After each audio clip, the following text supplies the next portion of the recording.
देखिए, ताइवान जो है उसको चीन अपना एक हिस्सा मानता है, अभिन्न अंग मानता है और हमेशा से ये कहता रहा है कि उसके ऊपर कोई भी वहाँ पर किसी तरह की बात होगी तो वो उसको पूरी तरह से डिफेंड करेगा या अनेक्स करना चाहता है। अमेरिकन जो हैं वो एक चाइना पॉलिसी में, जैसा आप जानते हैं, वन चाइना पॉलिसी को अभी तक कमिट करते हैं, लेकिन उनकी एक स्पेशल रिलेशनशिप है ताइवान के साथ और उसको डिफेंड करने की उनकी एक एग्रीमेंट है और कंट्री में एक बड़ा वो। दूसरा, उनके लिए एक स्ट्रैटेजिक टूल भी है उनकी जियो स्ट्रैटेजी का। तो नेचुरली है कि चीन का जब अगर बात होती है कि नैन्सी पेलोसी आएंगी या वहाँ से कोई सीनियर अमेरिकन लीडर आता है तो वो उसको अपना इंटरफेरेंस इंटरनल अफेयर्स में मानते हैं और उसको वो किसी भी हद तक डिफेंड करने की कोशिश करते हैं।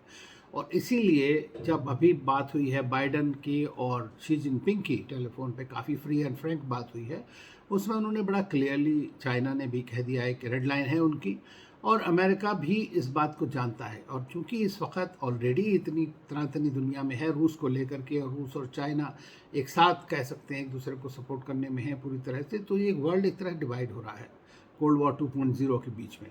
तो इसको हम देखना पड़ेगा आगे कि ये युद्ध होगा या नहीं होगा। मुझे नहीं लगता है कि अभी हालात ऐसे हैं कि वहाँ पर युद्ध हो सकता है, लेकिन तनातनी की साइबर सेटलिंग और एक तरह साइबर रेटलिंग जिसको बोलते हैं वो चल रही है। और उस चीज़ को होप लड़ाई ना हो, क्योंकि जब लड़ाई यहाँ होती है तो और भी ज़्यादा समस्याएं होंगी।